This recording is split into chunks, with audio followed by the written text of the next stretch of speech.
যুদ্ধ হচ্ছে ইরানের সাথে ইসরায়েলের, আমেরিকা তার থেকে যোজন যোজন দূরে। কিন্তু দেখেন, আমেরিকা হঠাৎ করে ইরানের উপর অ্যাটাক করলো, ইরানের উপরে আক্রমণ করলো, অথচ এই ইরানকে তার মিত্ররা কেউ এখনো এইভাবে সহযোগিতা করে নাই। তার কারণ হচ্ছে মুসলিম দেশগুলো চিন্তা করতেছে যেই মুহূর্তে যদি আমরা কেউ ইরানের পক্ষে কথা টথা টুকটাক যাই বলি সমস্যা নাই, কথা তো চীনও বলে, রাশিয়াও বলে, উত্তর কোরিয়াও বলে, কিন্তু এক দেশ অপর দেশের পক্ষ হয়ে সরাসরি কখনো যুদ্ধে জড়ায় না, স্বাভাবিক পরিস্থিতিতে না। এটা ওই দেশের সংবিধান বিরোধী, রুলস বিরোধী, জাতিসংঘের রুলসেও এটা নাই। এক দেশ অপর দেশের পক্ষ হয়ে কখনো সরাসরি যুদ্ধে আক্রমণ করে না, আড়ালে আড়ালে কিছু সহযোগিতাও করতে পারে। কিন্তু আমেরিকা ইসরায়েলকে টিকিয়ে রাখবার জন্য সে সরাসরি যুদ্ধে জড়াতে প্রস্তুত। তার মানে বুঝেন ইসরায়েল তার কাছে কত প্রিয়।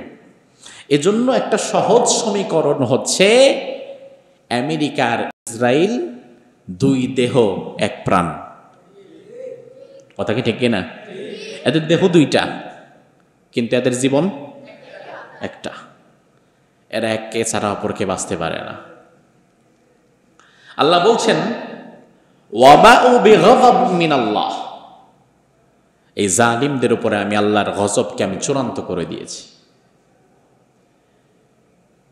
এমন কোন হাদিস রাসূল বলেন নাই যে ফিলিস্তিন আল আকসা শেষ হয়ে যাবে, ধূলিসাৎ হয়ে যাবে, কিয়ামত পর্যন্ত ইহুদিদের হাতে থাকবে, এমন কোন রাসূলের হাদিস নাই। মুসলিমরা চিরতরে বিদায় হয়ে যাবে, রাসূলের এমন কোন হাদিস নাই। তবে ইহুদিবাদের পতন হবে এমন রাসূলের অসংখ্য হাদিস আছে, এবং ইনশাআল্লাহ তাআলা সেটা হবেই হবে। কার মাধ্যমে হবে, কিভাবে হবে সেটা আল্লাহ ভালো জানে, কিন্তু রাসূলের হাদিস যেহেতু আছে আল্লাহ তাআলা সেটাকে বাস্তবায়ন করেই ছাড়বেন, ঠিক কিনা? এজন্য আল্লাহ তাআলা বলছেন ওয়াবাউ বিগযবিম মিনাল্লাহ, এদের উপরে আমি আল্লাহর গজব, লাঞ্ছনা, বঞ্চনা আমি আল্লাহ লিখে দিয়েছি। ওয়া যুরিবাত আলাইহিমুল মাসকানা, আমি এদের জন্য দারিদ্রতা এটাও লিখে দিয়েছি। তো বিষয় হচ্ছে এদের তো টাকা পয়সার অভাব নাই, তো এদের দারিদ্রটা মূলত কোথায়? আরে ভাই, দারিদ্র মূলত শুধুমাত্র ফিনান্সিয়াল ক্রাইসিসকেই বলে না। ইসরায়েলের মূল দারিদ্র হচ্ছে তার কাছে আর্মস আছে, তার কাছে টাকা পয়সা আছে, শক্তি আছে, ক্ষমতা আছে, তার মাথার উপরে আমেরিকার ছায়া আছে, সব আছে, কিন্তু এরপরেও তার রাতের ঘুম নাই। ইসরায়েলের এমন কোনো বিল্ডিং পাওয়া যাবে না যার নিচে তারা বাংকার বানায় নাই। তার কারণ হচ্ছে 6 দিন যদি মাটির উপরে ঘুমায় আর 2 দিন ঘুমাইতে হয় মাটির নিচের বাংকারে, কোন দিক দিয়ে না জানো আবার হামাস না কোন শত্রু জানো আবার আক্রমণ করে বসে। এত অস্থিরতার মানসিক দুশ্চিন্তার মধ্যে যারা থাকে তারা কি আসলে শান্তিতে আছে মনে করেন? দেখলে মনে হবে কত শান্তিতে আছে, কিন্তু এরা আসলে শান্তিতে নাই। এদের ছোট থেকে বুড়ো পর্যন্ত কেউ শান্তিতে নাই। এজন্য দেখবেন মাঝে মাঝে ইসরায়েলের ভেতরে ইসরায়েলের প্রধানমন্ত্রীর বিরুদ্ধে আন্দোলন হয়, দেখেন না জীবনে? বেঞ্জামিন নেতানিয়াহুর বিরুদ্ধে আন্দোলন হচ্ছে। আরে বেটা, এত শান্তিতে যদি থাকে আর আন্দোলনের কি আছে? তার মানে ওরা শান্তিতে নাই। ওরা শান্তিতে নাই বলেই ওরা 2 দিন পর পর রাস্তায় নামে। এদের বিরাট একটা অংশ তাদের পতন চায়। এই জন্য আল্লাহ সুবহানাহু ওয়া তাআলা আগেই বলে দিয়েছেন তোরা শান্তিতে থাকতেও পারবে না। কারণ মানুষকে যারা অশান্তিতে রাখে তাদেরকে অশান্তিতে যিনি রাখেন তিনি কে? নানান দিক থেকে বর্তমান ইরান এবং ইসরায়েলের যেই যুদ্ধ চলছে, কোরআন এবং হাদিস বিশ্লেষণ করলে বিশ্লেষক ওলামায়ে কেরাম বলেন আল্লাহ তাআলা না করুক, না জানি আবার এখান থেকে 3য় বিশ্বযুদ্ধের সূত্রপাত শুরু হয়ে যায়, যেখানে ক্ষতিগ্রস্ত হবে পৃথিবীর কোটি কোটি মানুষ। ইরান শিয়া মতাদর্শে বিশ্বাসী। শিয়া মতাদর্শ সম্পর্কে বিস্তারিত আলোচনা করা ছাড়া বুঝতে পারবেন না। শিয়া মতাদর্শের সাথে আমাদের বিন্দু মাত্র মিল নাই, আমাদের থেকে সম্পূর্ণ উল্টা তারা।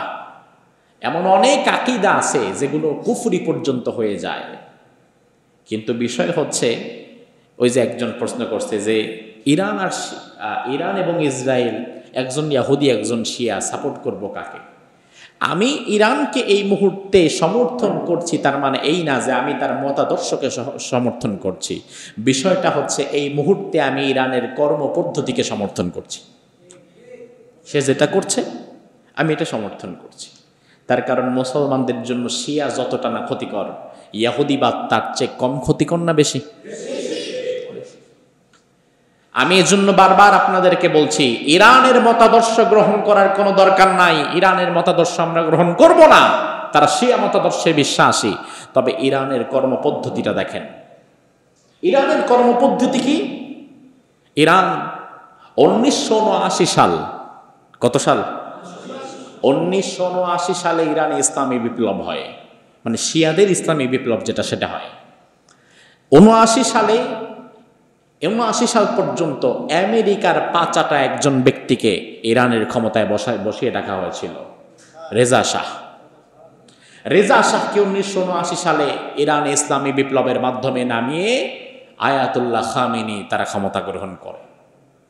79-তে ক্ষমতায় আসছে, আমেরিকার পাঁচাটা দালালকে ক্ষমতা থেকে নামাইছে। সাথে সাথে আমেরিকা বিগত 40 বছর যাবৎ ইরানের সাথে সকল সম্পর্ক কাট করে দিয়েছে। এখনো পর্যন্ত ইরানকে তারা অর্থনৈতিকভাবে বয়কট, অস্ত্র শস্ত্র সব দিক থেকে বয়কট। বিগত 40 বছরে আমেরিকা ইরানকে তেমন বাহিরের কারোর সাথে কোনো চুক্তি করতে দেয় নাই। ইরান তার তেল বিক্রি করতে পারত না, ইরান অপর দেশ থেকে কোনো অস্ত্র কিনতেও পারত না, সব নিষেধ করে দিয়েছে আমেরিকা। 1980 সালে পাশ থেকে আক্রমণ করলো ইরাকের সাদ্দাম হোসেন আক্রমণ করলো ইরাকে। সাদ্দাম হোসেনের কাছে তখন কিছু অস্ত্র শস্ত্র ছিল, সে ফ্রান্স রাশিয়া থেকে কিছু অস্ত্র কিনেছিল, ওই মিসাইল ছুড়ল। সাদ্দাম হোসেন চেষ্টা করলো যে ইরানের আরও কিছু জায়গা জমি যদি আমার নিজের করে নেওয়া যায়। ইরানের কাছে পয়সাও নাই, অস্ত্রও নাই। সাদ্দাম হোসেনের মিসাইল একের পরে এক আসছে, ঠেকাবার মতো ক্ষমতাও নাই।